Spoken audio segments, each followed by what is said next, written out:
today's project's going to be cards. I'm going to be making 2 cards today for 2 folks that are pretty close to me that have lost loved ones.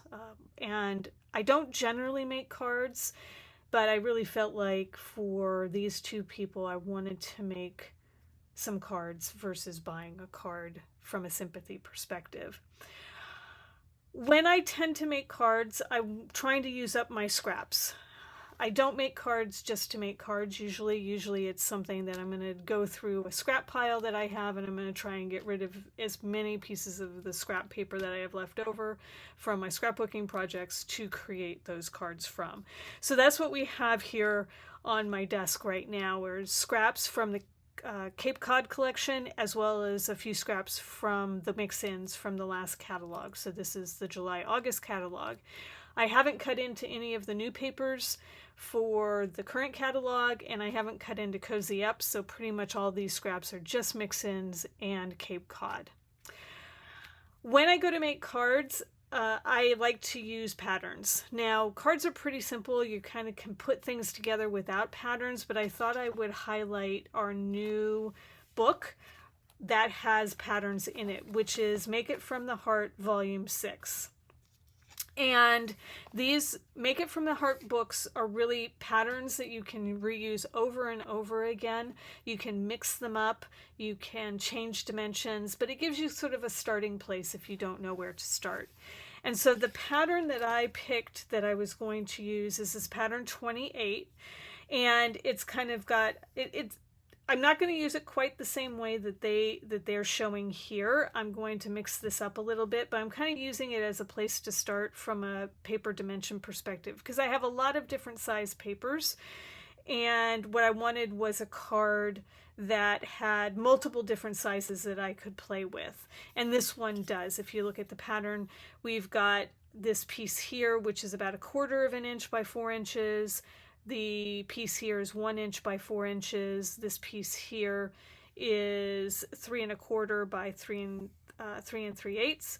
And this piece here is 3 1/4 by 2 1/2. And then you've got these circles. So I thought this was a pattern that I could adapt with the scraps that I have. There are, again, multiple different patterns that you could select from, and just flipping through this really quick, you can see there's lots of different patterns that you could pick from. But again, from a scraps perspective, this one would work, but I didn't really like the style for the type of card I was making, a sympathy card.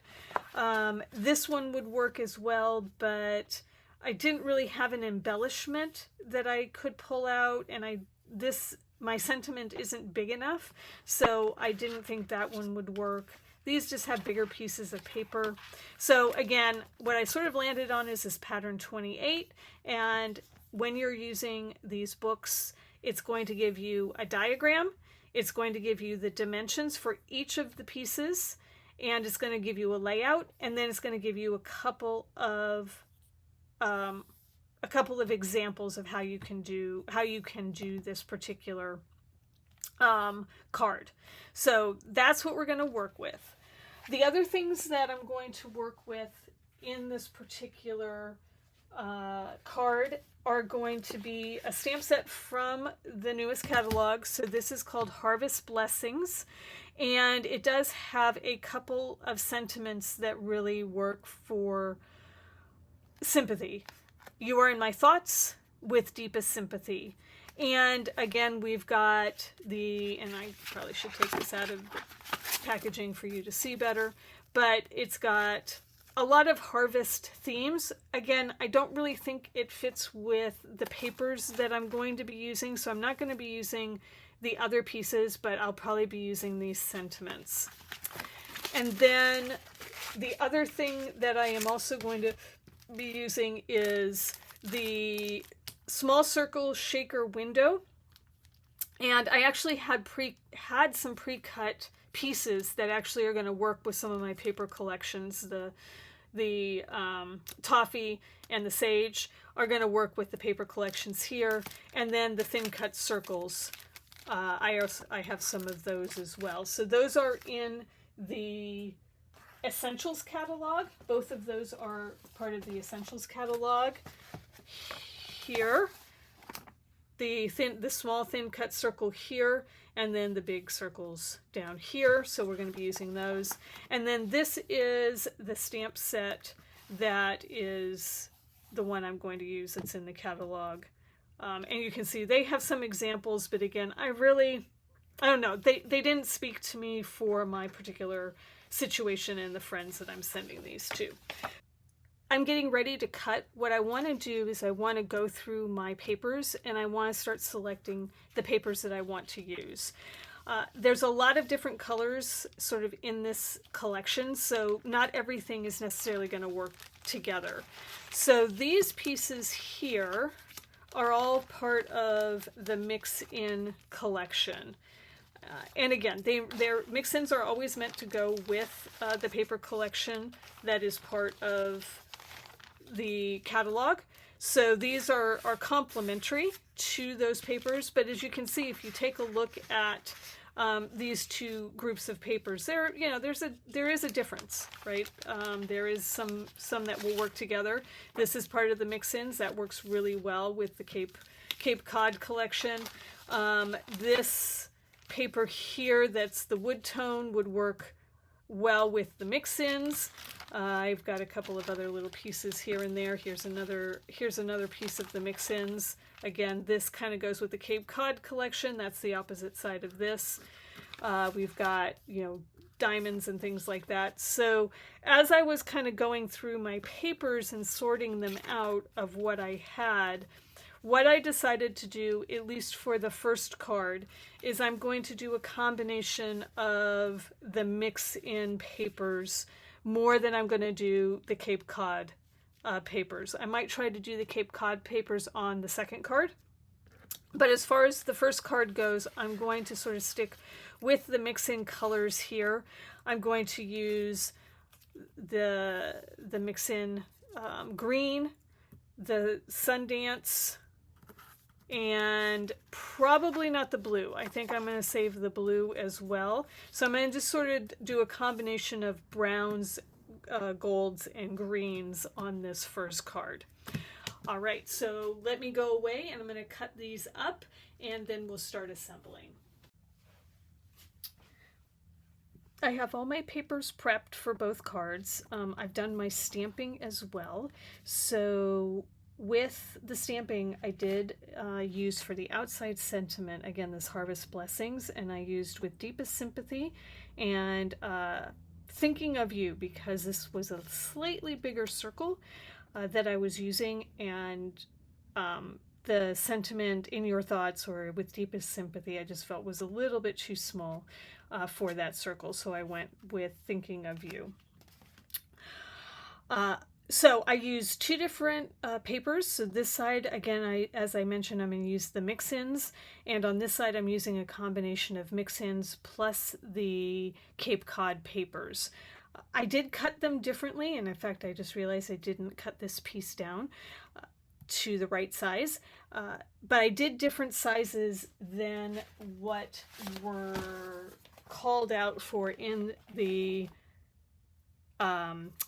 pattern. So my sizes, because I had different size papers, I kind of played around with sizes. On the right hand side, or actually depending on which way you're looking at it, I made this piece a little bit smaller. So this is piece C, this is a little bit smaller. So instead of 1 inch, it's a 1/2 inch, because that's what I had cut. And then this one I made a little bit longer, because to make up for the difference of this being half the size, I made this piece a little bit longer to accommodate that. So this is 4 1/4 versus 3 3/4. And then my thickness of this piece is 1 3/4 versus 1 3/8. So again, I played with the sizes a little bit. We're going to come out looking slightly different, but very close to what the actual pattern was. On the left-hand card, I did use the sizes for these pieces that matched the sizes on the pattern. But I did make this one again a little bit thicker at 1 3/4 because I am not doing a panel like they have here. I'm leaving that to be separate. I'm not doing a focal panel, so to speak, like you see in the picture. So instead I'm going to do something a little bit differently. Patterns are just suggestions, and that's essentially what I took it as a suggestion on what I might want to do. All right, so the first thing that I'm going to do is I'm actually going to move these pieces off to the side to start with, because I'm going to do a little bit of splattering to fill up that white space that is down here on the bottom. And I'm going to take some of my masking tape here, and I'm going to mask off this piece down here. Oops, didn't mean to tear that. I'm going to just mask this off, and this is where I'm going to be, I'm going to create some splatters over here on the right, and I don't want to get it too much on the other area of my, where my other pieces are going to lay, because I'm going to have some white space in between them, and I don't want that to show. So again, I'm going to just do a little bit of masking here, just from a cleanliness perspective. Normally also what I would do is I would put this in a splatter box, but I'm going to go ahead and pull out a piece of my all-purpose mat here instead, and we're going to try and do this a little bit in a controlled way. I did cut down an all-purpose mat. You'll see an all-purpose mat down here as well on my desk, but this is cut down to make it a little bit easier to maneuver around in my small space. So I'm going to take a toffee shimmer brush, and I'm going to do some splatters here. So with the shimmer brushes, you want to make sure you shake them up really well, otherwise you don't get the shimmer. And that's part of the beauty of the shimmer brush. And so I'm going to take that out, and I'm going to do a little bit sort of out here and get it going to get a little bit in that tip.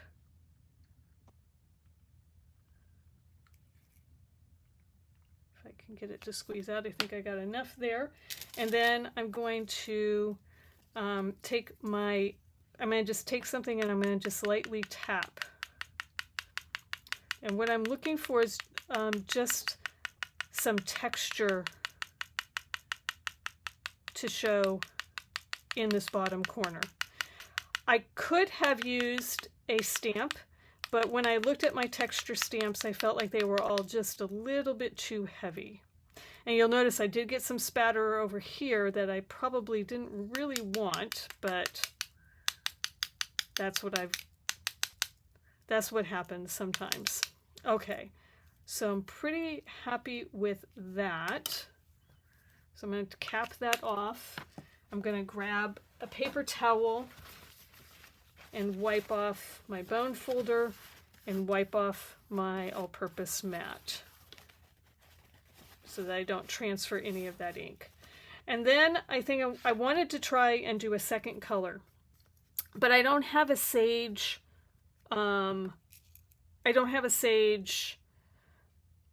shimmer brush. Sorry, for some reason the words weren't coming to me. So what I'm going to do instead is I'm going to take my sage ink pad, and I'm going to put some ink down on my all-purpose mat, and I'm going to take my clear shimmer brush. Again, same thing. I'm going to shake this up to get the shimmer running through it, and then I'm going to pick up the ink that is down on my all-purpose mat. And this is an easy way for you to grab a color that maybe you don't have a shimmer brush in, and you can pull that color and make it yourself. Now, the more clear shimmer brush you put out, the lighter the color will be. So I've actually pulled in a lot of color into this shimmer, this clear shimmer brush. And I'm going to then pick up a little bit. And again, same thing. I'm going to go ahead and do some light tapping to get some of that shimmer. Now I got a little bit too much coming out now, so I'm going to pick up a little bit because it's a little bit too clear, and I'm going to just tap just a few more times to get that. And again, these dots are a little bit bigger because the amount of shimmer liquid is more than what I had on the brown. Okay, I think I'm pretty happy with that. So same process. I'm actually going to wipe the tip to get the ink off, and I am going to wipe off, put the cap back on, and I'm going to wipe off my all-purpose mat. Clean that up. And I'm going to set this aside to dry for a moment. I'm going to do the same thing with the second card, but I'm going to change the orientation of this card, and I'm going to just make sure, oops, I think I did that wrong. I did. Okay, so we're gonna solve for this. I think this will still work just fine, but we're going to change this up a little bit because I did the wrong card in the right quadrant, but we're going to do that same right quadrant just like we did on the last one. Oops. And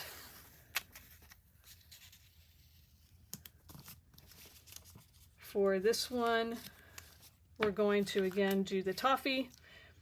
I don't think the green is going to be problematic on the other card because there is some of the lagoon color, but wasn't quite the color I was expecting. But anyway, we're going to go with it. I don't think anyone will know but me, and that's the beauty of the of this, is that I'm the only one that knows that I didn't want to do it that way. No one else who's going to get the card is going to know that that was not my plan. All right, so again, I'm adding the toffee. And I think on this one, we may just leave it with the toffee. So I'm just going to keep tapping away. You can see it coming hopefully a little bit more with this one because I have a little more ink that I squeezed out of it. All right, I think I'm pretty happy with that. Again, I'm going to wipe up my surface area here. Put the lid back on, wipe up my surface area so I don't transfer any of that to my project. All right, throw that away. And we can move our all-purpose mat out of the way for now. Okay, we will start with this card, and I'm going to go ahead and take the masking tape off on this one.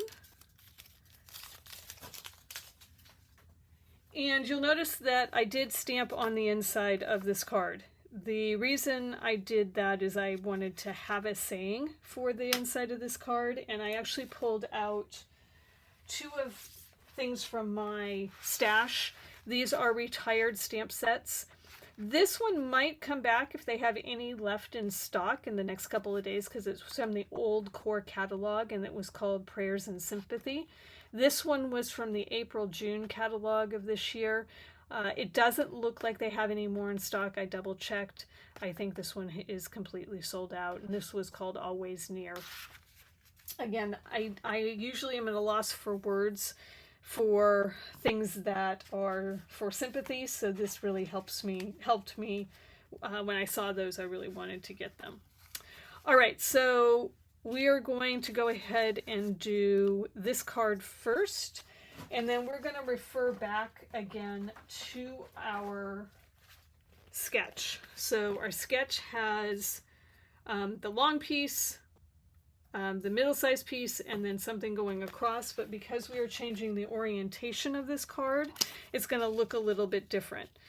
We're going to have it Still laid out the same way.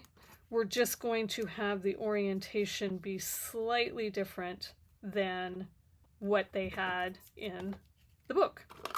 All right, so I'm going to go ahead and start adhering these pieces down.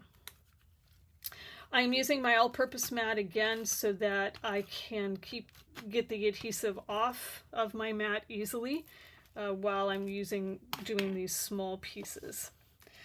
So I'm going to lay this piece down first. And again, I could refer back to the picture. It's saying it's about an eighth of an inch from the edge. But again, I'm going to just eyeball this. I'm not going to do a bunch of measurements. Just going to eyeball it. And oops, got some adhesive on there. Clean that off. And we're going to put this down with about an eighth of an inch gap all the way around. And then we're going to put this piece on. And I'm going to just rotate this just so that I can get a better, I can hopefully line that up a little bit. All right, so those are my pieces, right? Now I do feel like they kind of need something. They feel a little bit flat, and that's okay. There's nothing wrong with that, but I might add a little bit more to this. So we're going to see how this looks as I get to the end here. Okay, so now we're going to take a 3-inch circle and a 2.5-inch circle, and we're going to layer this. Now this is Lagoon that I've got here, and I'm going to go ahead and use 3D foam tape on this. So I'm going to trying to decide which way do I want the 3D foam tape to go.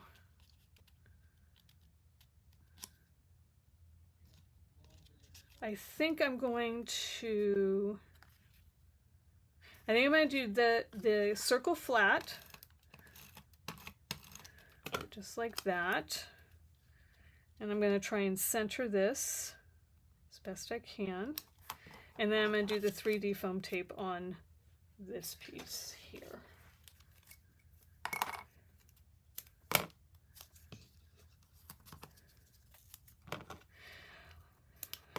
All right.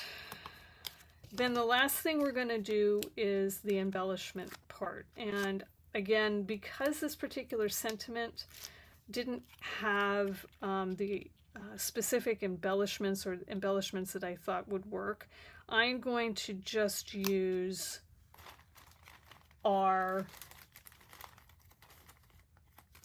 either silver, white and black.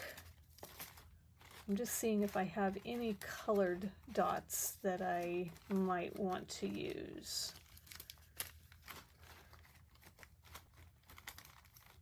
That I have in my stash here. Those colors don't work.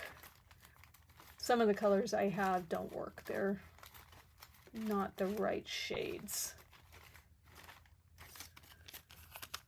All right, so some of these are retired, but when you buy things, you want to try and use them. So I know the gold ones are now retired. We've got the silver, and then I've got the black and whites. And so I'm going to just pull these out and test run what I like best. So that's the black. I actually like the hearts a lot in this case, so that might work. And then I'm going to pull out the silver. I think the silver kind of fades in the background. I don't think that helps any. Doesn't make anything central, so let's try the gold.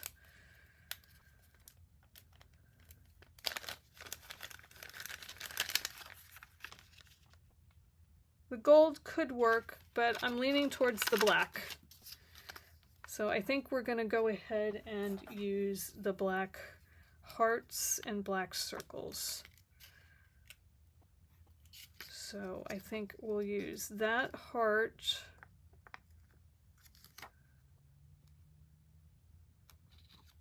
And then these circles. Like that. And then the last thing I'm going to do is, I think around the outside of this, I'm going to do a white line. And I'm hoping this will show up.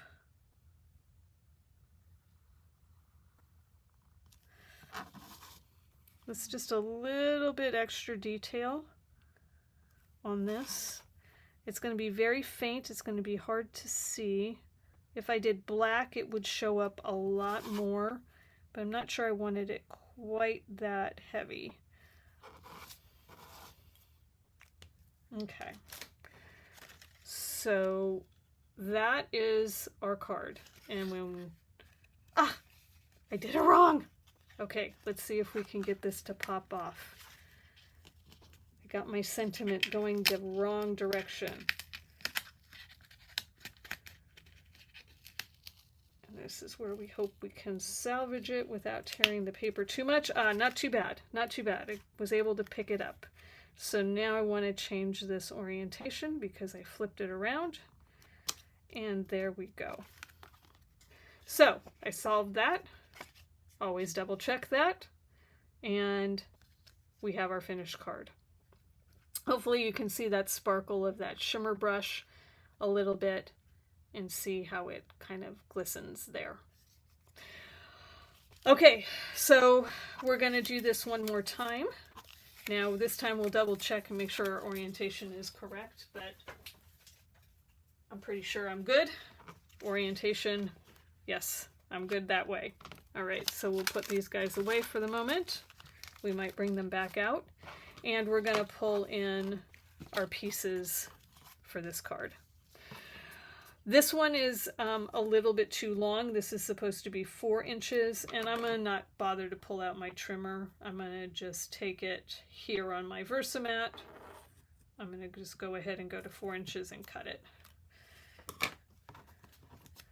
And we are going to do the exact same thing. So we are going to start with our small piece on the left-hand side here. Now we could have done it on the right-hand side as well. Nothing says you had to do it one way or the other. Yeah, that's the side I want.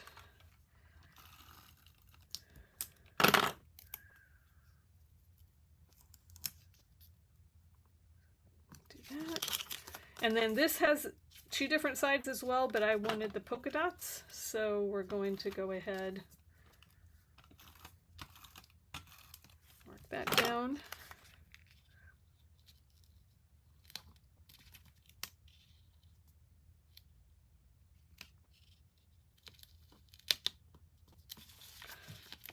It's giving me fits. It doesn't want to sit where I want it to sit. There we go.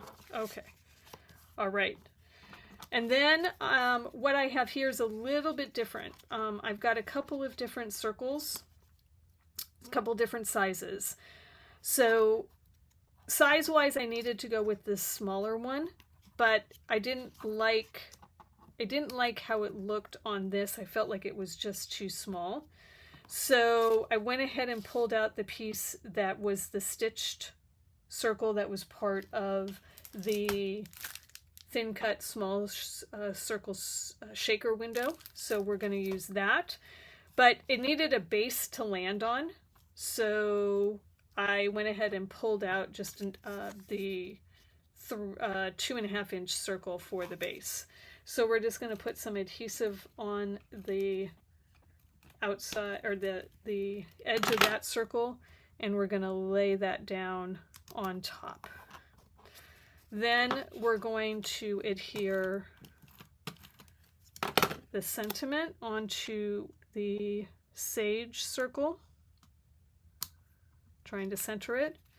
And then in this case, I'm going to pop up the sage circle versus the other one because I want to have a little bit of definition around the stitched circle. I don't want it laying down flat against that stitched circle. So we're going to pop that up.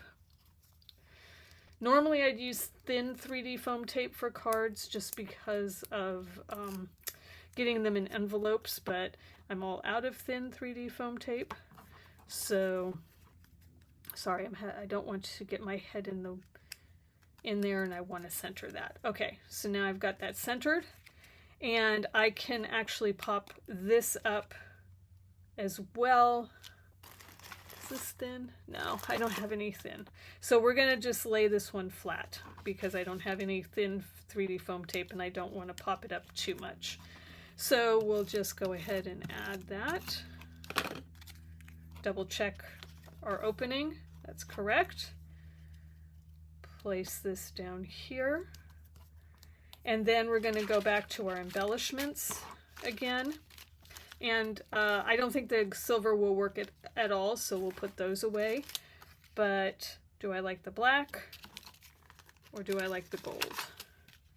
And I'm thinking for this one, I'm thinking I like the gold. So we're going to go ahead and take a couple of these guys.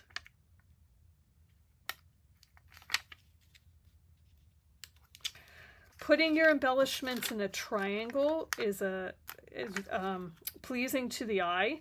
So when you're thinking about clusters, think about doing 3 and think about doing them in a triangle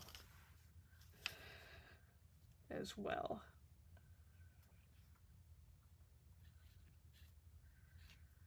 Just trying to see where I like the placement of this guy. I actually think I like it over there. Okay.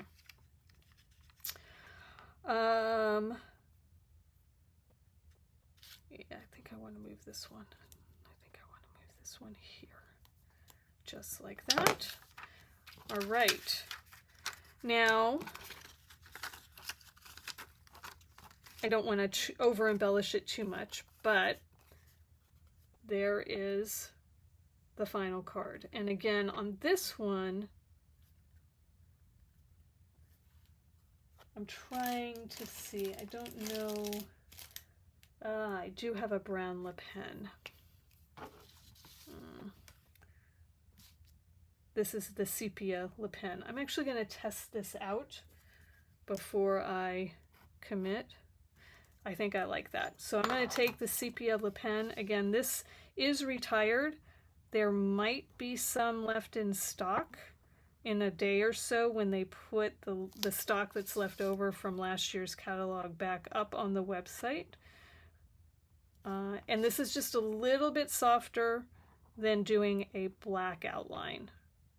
A black outline would be pretty stark against this brown and green. So that brown sepia Le Pen is almost like the perfect anchor.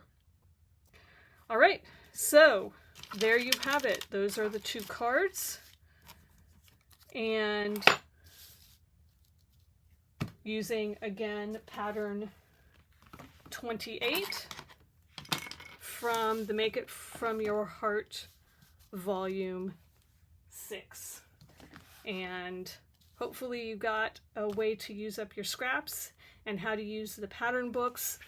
You don't have to follow the pattern. You can adjust based off of the pieces of paper that you have, like I have, and you can play around with different shapes and different settings. And again, you can do verticals versus horizontals and create cards from your leftover scraps. I'll see you on the next video. If you like this one, please feel free to hit the like button. That really helps the algorithm on YouTube. And if you'd like, please go ahead and subscribe, and I'll see you next time.